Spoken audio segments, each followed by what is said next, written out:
ஆண்டவரும் அருமையரட்சகரமாக இருக்கிற இயேசு கிறிஸ்துவின் நாமத்தில் உங்கள் யாவருக்கும் அன்பின் வாழ்த்துக்களும் ஸ்தோத்திரங்கள் இந்த கால நேரத்தில் ஏறெடுக்கிறேன். கர்த்தர் நம்மை தொடர்ந்து ஆசீர்வதிக்கிற தேவனாக இருக்கிறார். அவருடைய ஆசீர்வாதங்கள் நம்முடைய வாழ்க்கையில் எப்போதும் நம்ம பின்தொடர்கிறதா இருக்கிறது. ஆண்டுடைய காரியங்கள் கடந்த எபிசோடில் ஒரு வார்த்தையை பார்த்தோம், நீதிமானை கர்த்தர் ஒருபோதும் தள்ளாட விட்டார் என்பதாய்.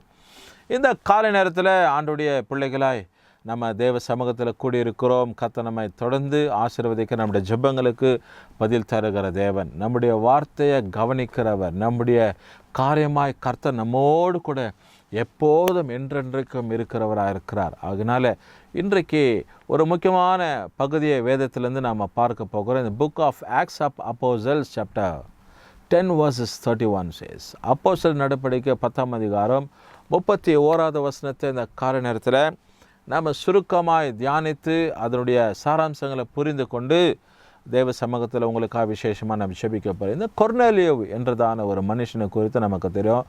அப்போஸ்தலர் 10ஆம் அதிகாரம்னு சொல்லப்படும் போது நமக்கு தெரிய வருகிற ஒரு காரியம் என்னென்னா, கொர்நேலியு எப்படி சங்கீதம் 23 அப்படின்னாவே கர்த்தரின் மேய்ப்பராக இருக்கிறார், நான் தாட்சியடைன்னு சொல்லி தாவீது எழுதப்பட்டு இருக்கிற சங்கீதம் அப்படின்னு சொல்லி நம்ம சிறு பிள்ளைகளுக்கு நம்ம சொல்லிக் கொடுக்குறோம். சிறுவர் பள்ளிகளில் இப்படி மனப்பாடமாக பிள்ளைங்க சொல்லப்படுது. அப்படி அப்போஸ்தலர் 10ஆம் அதிகாரம் சொல்லப்படும் போதே இந்த இடத்துல நமக்கு நினைவுக்கு வருகிறது கொர்நேலியு என்னப்பட்ட ஒரு பெரிய அதிகாரி, ஒரு பட்டாளத்தின் அதிபதி, ஒரு பட்டாளத்தின் அதிகாரி, ஒரு ஆட்சியாளர். இப்படி இந்த மனுஷனுடைய வாழ்க்கையில் பாருங்கள், தேவ சமூகத்தில் எப்போதும் அவன் கர்த்தருக்கு பயந்திருக்கிறவன், தான் வீட்டார் அனைவரோடு கூட ஜெபம் பண்ணுகிறவன். இதுதான் முக்கியம். He does the family prayer every day with his family members. தன்னுடைய குடும்பத்தார் அனைவரோடு கூட இணைந்து தேவ சமூகத்தில் ஜெபிக்கிற ஒரு மனுஷன். தான் மாத்திரம் ஜெபிக்கிறவன் இல்லை, குடும்பத்தார் அனைவரையும் உட்கார வைத்து ஜெபத்தில் நடத்துகிற ஒரு மனுஷன்.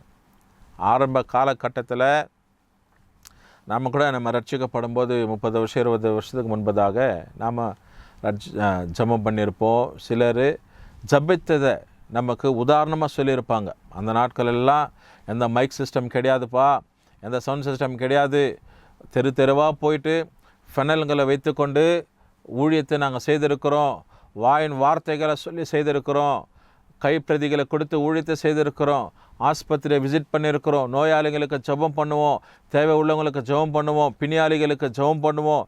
இப்படி ஜபிச்சுட்டு வந்து கால்நடையாக எல்லாவற்றையும் செய்து இரவில் குறிப்பாக குடும்ப ஜபத்தை ஏறெடுத்துட்டு அதுக்கு பிற்பாடு விடைக்காலத்தில் 4 மணிக்கு குடும்ப ஜபம் ஏறெடுத்து அதுக்கு பிற்பாடு வேலைப்பாடுகளில் ஈடுபட்டவங்க உண்டுன்னு சொல்லி சாட்சிகள் நாம் அறிந்திருக்கிறோம். அப்படி இந்த கொர்நேலியு என்னப்பட்டதான இந்த மனுஷன் பாருங்க, தேவ சமூகத்தில் எப்போதும் தேவனை நோக்கி ஜெபிக்கிற ஒரு மனுஷன். He was a prayerful man. தேவ சமூகத்தில் ஜெபிக்கிற ஒரு மனுஷனாய் ஆண்டவர் நோக்கி விண்ணப்பிக்கிற, ஆண்டவரை தேடுகிற ஒரு மனுஷன், குடும்பத்தார் அனைவரோடு கூட ஆண்டவரை ஜெபம் பண்ணுகிற மனுஷன். மாத்திரம் இல்லாதபடிக்கு இவன் எப்பேற்பட்டவன் சொல்லி 31வது வசனத்தில் நம்ம வாசிக்கிறோம். என்ன சொல்லுது பாருங்க, கொர்நேலியுவே உன் ஜெபம் கேட்கப்பட்டது, உன் தான தர்மங்கள் தேவனிடத்தில் நினைத்தருளப்பட்டது அப்படின்னு சொல்லி. இவன் ஜெபம் பண்ணுகிறவன் மாத்திரம் இல்லை, வீட்டார் அனைவரோடு கூட பக்தியமான இருக்கிறவன் மாத்திரம் இல்லை, ஏழை எளிய ஜனங்களுக்கு தேவை உள்ளவங்களுக்கு தான தர்மம் பண்ணுகிறவன், உதவி செய்கிறதான ஒரு மனுஷன். இப்போ தேவதூதன் இறங்கி வந்து சொல்றாரு, அப்பா கொர்நேலியு, you are a powerful man, நீ ஜெபிக்கிற ஒரு மனுஷன், உன் ஜெபம் கேட்கப்பட்டதுப்பா, உன் விண்ணப்பம் கேட்கப்பட்டது. மாத்திரமில்லாதபடிக்கு உன் தான தர்மங்களை கூட கர்த்தர் எண்ணி பார்த்திருக்கிறாரு.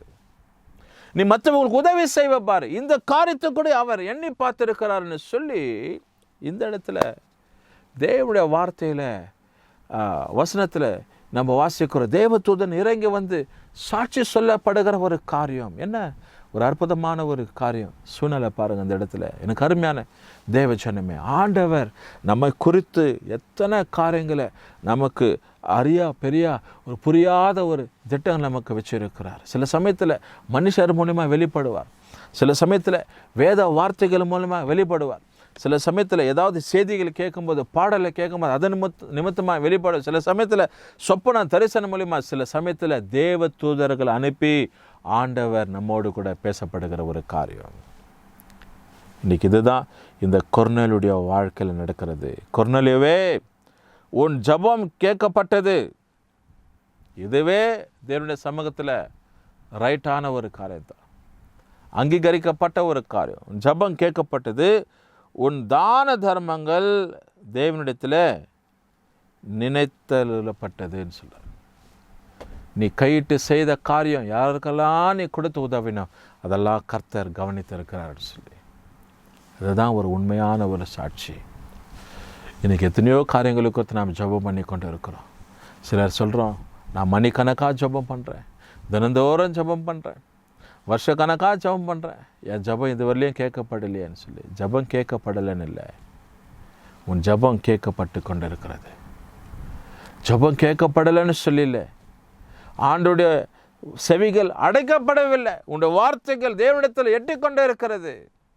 தேவ சமூகத்தில் சரியான நேரத்தில் சரியான விதத்தில் நாம் கேட்டு பெற்றுக்கொள்ள வேண்டும். கர்த்தர் அதை தான் நம்மிடத்தில் எதிர்பார்க்கிறவராக இருக்கிறார். ஜெபிக்கிற ஒரு மனுஷன் அவன் வாழ்க்கையில் தோல்வி இருக்காது, ஜெபிக்கிற மனுஷனுடைய வாழ்க்கையில் இழப்பு இருக்காது, ஜெபிக்கிற மனுஷனுடைய வாழ்க்கையில் சாட்சி உள்ள வாழ்க்கையாக இருக்கும், ஜெபிக்கிற மனுஷனுடைய வாழ்க்கையில் எல்லாவற்றையும் ஆண்டவர் கண்காணிக்கிறவராக இருக்கிறார், ஜெபிக்கிற மனுஷனுடைய வாழ்க்கையில் தேவன் எல்லா திட்டங்களையும் நிறைவேற்றுகிறவராக இருக்கிறார். இந்த கால நேரத்தில் இந்த வசனத்தை கவனித்துக் கொண்டு இருக்கிற உங்க வாழ்க்கையில் நீ ஜெபிக்கிறவர்களாக காணப்படுகிறீர்களா? தேவன் உங்க திட்டங்களை நிறைவேற்றுவார், உங்க கண்ணீரை துடைக்கப்படும். கர்த்தர் உங்களுக்கு குறித்து ஒரு திட்டத்தை வச்சிருப்பாரு, ஆண்டவர் ஒரு நோக்கத்தை வச்சிருப்பார். ஏற்ற காலத்துல உங்க ஜெபங்கள் கேட்கப்பட்டு உயர்வுக்குள்ள கர்த்தர் நடத்துவாரு. எப்படி தேவ தூதன் இறங்கி இங்க கொர்நேலியுவுக்கு ஒரு சாட்சியை சொல்றானோ, கொர்நேலியுவே, உன் ஜெபம் கேட்கப்பட்டது, உன் தான தர்மங்கள் கர்த்தருடைய சமூகத்தில் தெரியப்பட்டது. கர்த்தர் அதை அங்கீகரித்தார்னு. இந்த நாளில கர்த்தர் உங்க ஜெபங்களுக்கு பதில் தர, உங்க தான தர்மங்கள், நீங்க மற்றவங்களுக்கு செயல்படுகிற காரியங்களை கர்த்தர் உங்க வாழ்க்கையில எல்லாவற்றிலையும் ஆண்டவரை நினைத்து பார்க்கிறவராக இருக்கிறார். கொர்நேலியு வாஸ் a prayerful man. ஜெபிக்கிற குடும்பத்தார் அனைவரோடு கூட தேவ சமூகத்தில் பக்தி உள்ள மனுஷனாக காணப்பட்டான். அந்த பக்தி விசுவாசம்தான் அவனுடைய வாழ்க்கையில் உயர்வை கொண்டு வச்சு தேவ சமூகத்தில் தூதனையே இறக்கி கர்த்தர் சாட்சியாக நிறுத்துக்கிறார். இன்றைக்கு உங்கள் வாழ்க்கையில், நம்முடைய வாழ்க்கையில் நாம் எப்படி இருக்கிறோம், நீங்கள் எப்படி இருக்கிறீங்க? எதை சரி செய்யணுமோ அதை ஜெபத்தில் சரி செய்து கொள்ளணும், எதை விழணுமோ எதை சரி பார்க்கணுமோ அதை நம்முடைய வாழ்க்கையில் அர்ப்பணித்து செயல்பட வேண்டும். கர்த்தர் அப்படிப்பட்ட பிள்ளைங்க வாழ்க்கையில் அற்புதத்தின் மேல் அற்புதத்தை செய்வார். ஜெபம் பண்ணுவோம், காரியங்களை வாய்க்க பண்ணுவோம். கர்த்தர் நம்முடைய காரியங்களை எல்லாவற்றையும் செயல்படுத்துவார். ஆண்டவரே, நம்முடைய பிள்ளைகளுக்காக ஜெபிக்கிறோம். அப்போஸ்தலர் 10:31 தூதன் இறங்கி ஆண்டவரே கொர்நேலியோடு கூட பேசப்பட்ட ஒரு காரியம், கொர்நேலியுவே உன் ஜெபம் கேட்கப்பட்டதுன்னு சொல்லி, இதுவே ஒரு பெரிய அங்கீகரிப்பு, இதுவே ஒரு குறிப்பான ஒரு காரியம் ஆண்டவரே. அப்படி கர்த்தாவே, இந்த மனுஷன் ஜெபிக்கிறவனாய், கர்த்தரை தேடுகிறவனாய், குடும்பத்தரனோடு கூட ஆண்டவரே பக்தி உள்ளவனாக மாத்திரமில்லாதபடி ஏழை ஜனங்களுக்கு கொடுத்து உதவுனாங்க. அப்படி போல கொடுத்து உதவுகிற ஆண்டவரே ஒரு பிரியமுள்ள இருதயத்தை ஆண்டவர் இந்த வசனத்தை கவனிக்கிற கேட்குற நம்ம பிள்ளைகளுக்கு தந்துடலுங்க. இயேசு கிறிஸ்துவின் நாமத்தில் ஜெபிக்கிறோம் நல்ல பிதாவே, ஆமென். கர்த்தர் நம்மை ஆசீர்வதிப்பார்.